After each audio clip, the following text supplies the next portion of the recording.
Revenge films. I lost both my parents when I was still a child, and after that, I grew up in my grandmother's house. And then, when I was in my early 20s, that grandma passed away as well. After that, I met my husband Thomas and we got married. After we got married, we lived in the house close to my in-laws' house, and because we were nearby, they often bullied me. When I became pregnant with my daughter, "Pregnancy isn't a disease, so hurry up and work," they would make me clean their house or make me help at the tea parties that my mother-in-law was organizing. I was still young at the time, so I thought it was my duty to do so, and I tolerated it. But after a few years went by, I understood that this was harassment. Around that time, my husband's transfer was decided and we were going to move out of state. I was working at a beauty salon at the time, but I thought this might be my opportunity to open my own place, so I decided to go with my husband. After we moved, I opened up my own shop, and since it was also a much more populated city, my beauty salon took off. After that, I was able to open up more shops, and currently I'm the owner of 5 businesses. My husband was still working as a salaryman, but he was never that interested in his work, so his salary was decreasing by the year, and eventually we were living off of my income. Even though his salary was decreasing, because my work was going well, year by year our lifestyle became more luxurious. He would come into my shops, and even though he had nothing to do with them, he would act arrogantly like the owner, and I hated it. At the time, a large earthquake shook the region where his parents were living, and many houses were destroyed. Thomas's family's house wasn't spared either. When I saw the news, I was shocked, and even though they treated me poorly, I did feel bad about the natural disaster, so I contacted them. Then I was informed that their house was still standing and livable, but that everything inside had become a complete disaster. My husband said that he was going to go back home and help them clean up, so we prepared some money to support them and headed back to his family home. I put $5,000 in an envelope, but when my in-laws received the envelope from me, "You're making money, aren't you? You really should have brought more if your parents were troubled by natural disasters." that was their response, and to be honest, it pissed me off. After that, I was helping to clean up their house that had things broken everywhere, but "Can't you move with a little bit more urgency? If you're so lazy, then the sun is going to set," they said to me, while my in-laws were mostly just sitting around on the couch. Even though they received the money from me, they didn't say one word of thanks. And even though I was cleaning up their house, they didn't do anything to help, and I was irritated by the attitude. My husband and I helped them for about 3 days, but I realized that I couldn't handle them anymore, so I said, "I am very sorry, but if I take any more days off, then it will cause damage to my work," and I chose to leave.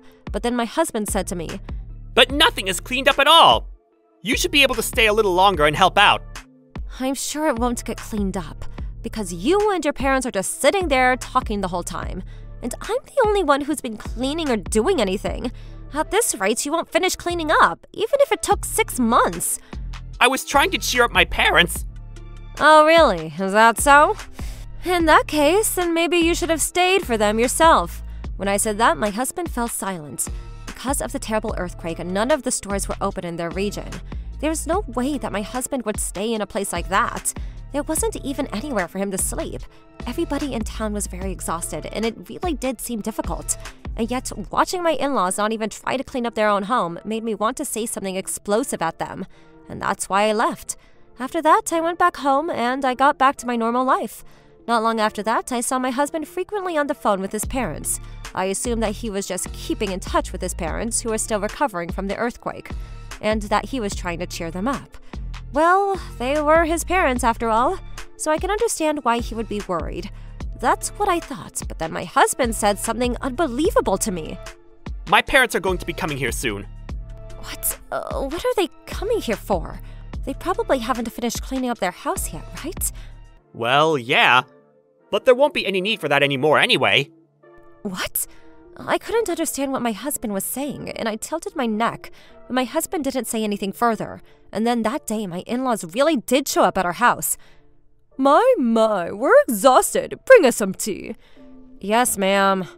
Ever since my husband had told me that his parents were coming over to our place, I was full of uneasiness. That's because I had an extremely bad feeling about something. And then that bad feeling was about to hit the nail on the head. What happened to bring you all the way here so far? Oh, before we move here, We wanted to see what kind of a town that place was. Huh? What do you mean by that? I haven't heard anything about this. Then my husband chimed in. Well, I'm about to tell you about that. Actually, I was thinking about inviting Mom and Dad over here, because it would be really difficult for them to clean their house in that state. What are you saying all of a sudden? I haven't heard anything about this.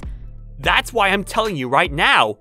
My mom and my dad are really saddened because their house is a disaster. But if they come here, they wouldn't have to worry about their lives, right? We have plenty of income in this house anyway, so we can take care of them. Most of that income is my income. But all of the rooms in this apartment building are filled. That's why I was thinking about taking this opportunity to build a 2-story house. So I was asking my mom and dad these last few days for their opinions on what the house should look like. See? Look. This is the summary of my mom and dad's requests. My husband handed me a piece of paper stuffed with my mother-in-law and father-in-law's ridiculous request towards this house he was speaking of. That they wanted a room for their hobbies, that they wanted the entire house to be accessible, and they wanted gas stoves instead of electric in the kitchen. Everything from the color of curtains, as though this was actually going to be their house. You can't build a house this large with your salary, can you? Yeah, but it would be easy with your salary, wouldn't it? It seems like your stores are all just getting bigger and bigger, and you have plans to open about 2 more shops, right? Well, if you have that much, then we need to make sure that we get a monthly allowance from you too. And plus, I'm exhausted from many years of doing the chores around the house, so we need you to hire a helper as well. So when are you going to start the construction? Hurry up! Because we need to decide our moving date too, My in-laws were fully ready to build a 2-story house, and not only that, but they were already trying to plan when they would be moving over here. At that moment, everything I was holding back inside of me exploded. If you want to build a house, then please, go right ahead. However, that's none of my business because I will be divorcing my husband. What? What the hell are you saying, Angela? You didn't hear me? I said that I will be getting a divorce.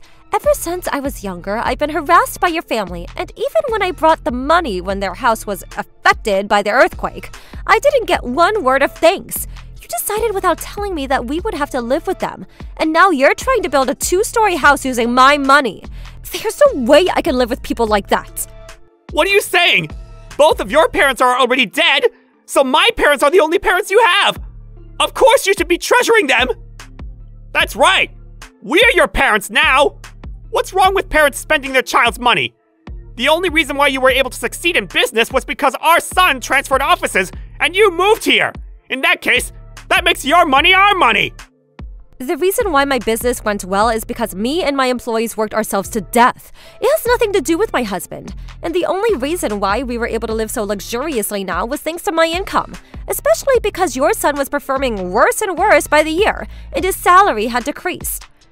Are you making fun of my son? All I did was say the truth.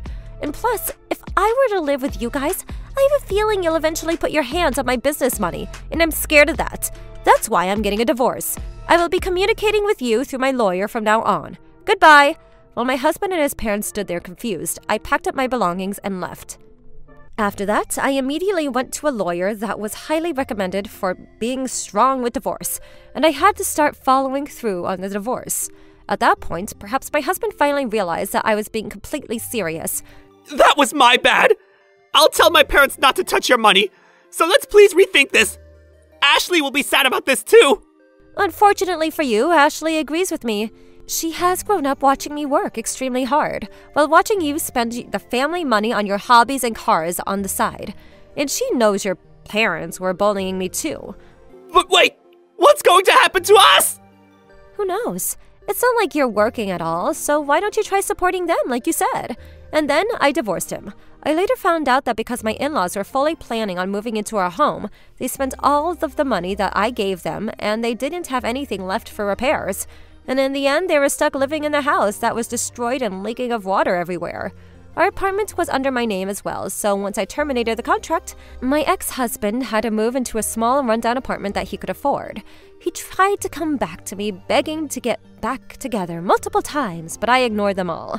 He even came into my shop, but he was a nobody to me now. So I called the police and had them take him away. It seems like he finally is regretting what he did, spending somebody else's money however he wished, but he did all this to himself. How was today's video? If you enjoyed it, please subscribe, like, and leave a comment. Stay tuned for more.